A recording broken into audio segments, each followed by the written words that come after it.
No violent episodes from the Minutemen. I mean, this guy doesn't let a single fact get in his way. Meanwhile, the Minuteman stays calm, which he's a better man than I am. I would have lost my mind with this guy. But that points out something else. Something else. This guy is sitting here. He's not doing anything. The federal government doing jack. Not doing their job. He stays calm. We don't want to go down there. Let me ask you this. Do you want to drive to the border on your dime? Do you want to sit in your spare time, sit in the hot sun watching the border for suspicious activity and then not being able to do anything about it and then calling the border police? Maybe the border guards show up. They're stretched so thinly they may not be able to. And then what happens to them? They just release and they come back in again. You want to do that? Sounds like fun, doesn't it? Do you want to spend your time doing this every night? I don't. I said on the radio today, I am turning into the guy I never wanted to be. I don't want to do this. We're doing it because we have to. And a congressman mocking the constituents. Well, then another constituent joins in, agreeing with the Minutemen. Oh, and Stark had more disdain for these voters. Why is the federal government leaving our borders porous for anybody to come in anywhere they want? If you knew anything about our borders, you would know that that's not the case. Our borders are quite secure thing. How do you find out? Excuse me. What do you mean that people are flowing in here at an alarming rate? Hundreds of thousands of people are flowing in every year. Yes. Okay, and so that is not secured. And how would you secure it?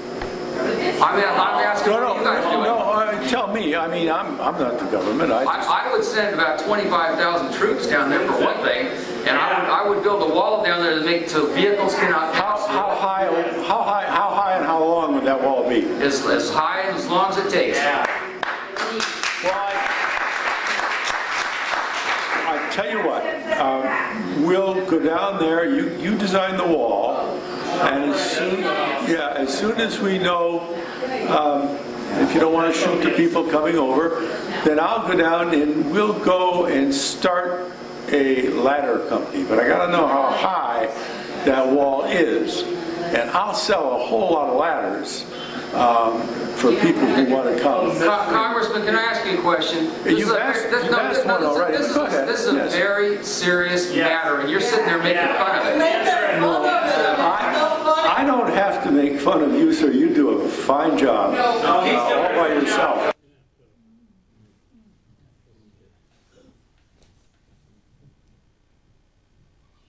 What's happened to us?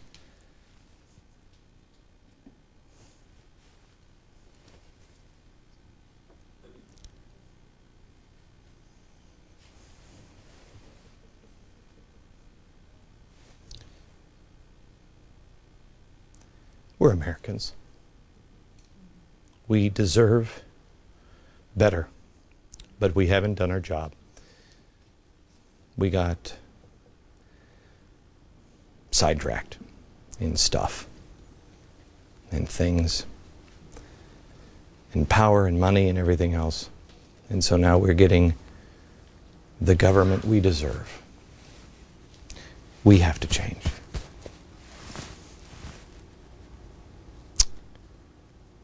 It's our fault. But the good news is, we are changing. And Senator, let me put you on notice now. Don't you dare treat the American people like King George a second longer.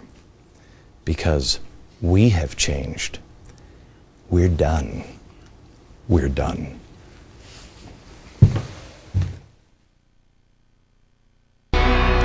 I think all Americans want to change after the last administration. We did. Fundamental transformation was not really what we were looking for. And that's what Barack Obama promised us on several occasions, but most Americans didn't realize that that meant seizing control of healthcare, banking, energy, the auto industries, spreading directly massive socialism at a breakneck pace. We weren't looking for that. but many were. But we didn't speak the code languages. I have heard from so many people that came from Cuba and former communist countries. They say, you can't hear it. They're telling you. I know. Activists all over the country are now becoming increasingly bold, and people can hear it. We saw the Detroit Social Forum activist Elena Harada. I showed you this last night. Listen to the contempt this woman has for our Border Patrol agents. When we go into our restaurants and there's Border Patrol sitting there, would you sit next to the Ku Klux Klan if they were sitting in a restaurant with a hood on over their heads? Thank you. Then say that when you see them. Say that when you see them, because they have no good intentions. So when you see them, refuse to sit with them, refuse to eat with them, pretend like, you know, they are the menace that they are, and pretty soon everybody will catch on to it, and they won't feel so comfortable to terrorize our communities. Shame on this man. Shame on this man. Laughing. Comparing our border agents to the Klan. Do you know the history of the Klan? Here are our border agents. They are attacked with rocks, bottles, concrete. Do you want to be the guys who are fired against and told you better not fire back? Protecting this country. How? Why? With what? And you'll compare them to the KKK. Don't be fooled by this ruse. There's more this woman has to say, and I'll show it to you next. There is a revolution going on in America. Fundamental transformation. It has everything to do with the desire that these socialists have to overwhelm our country until it collapses and then reboot the system with what they now call social justice, which is, you'll see it all over the world. It's the third world poverty so much of the rest of the world is enjoying now, thanks to Marxism and socialists and progressives. Taking down Border Patrol is just one of the many steps along the way to the goal. You just saw activist Elena Harada compare the Border Patrol. You know what, Border Patrol agents? America is with you. We pray for you every night.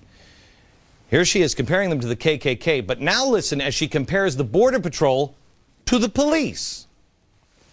They're not like the police, who will sometimes answer a call and you know, the police are, kind of regular. They're not all head busting and they're not all looking for trouble with everybody. There's a place for the police in the community, really. But there is no place for Border Patrol in the community. They have no good intentions. Well, that's big of her to say that there's a place for our police. You notice how she realized that she was about to defend the police to a bunch of socialists? And she was like, I'm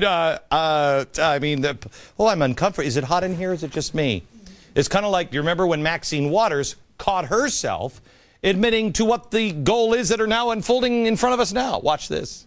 And guess what this liberal would be all about? Yes. This liberal would be all about socializing, would be about Yes. basically taking over. Yes. Say it. And the government running all of your companies. On the nosy. Isn't it weird how uncomfortable she was when she said that, because they weren't doing it yet. But she knew, as part of the progressive caucus, she knew what was coming. And let me tell you what this progressive is all about. No, not yet, not supposed to say it yet. That's the exact opposite. Remember, nearly 80% of us don't trust our own government. It's not the government. It's the people in the government. You know, they don't trust you. They don't trust the police. I do. Really doesn't matter. Really doesn't matter, though, if we don't know who we are, we don't know our own history and what we believe in. Watch this week's Founding Fridays, Women of the Revolution. Here goes Glenn again with another history lesson. He thinks he's so smart. Come on, Glenn. We all know when women got the right to vote. 1920. You ought to know that, Glenn. Your favorite president, Woodrow Wilson, was in office. Wait, what did he say? Women had the right to vote in New Jersey in 1776? That can't be right. I gotta see this. The Women of the Revolution and the rights you never knew they had. Friday at 5 p.m. Us professors.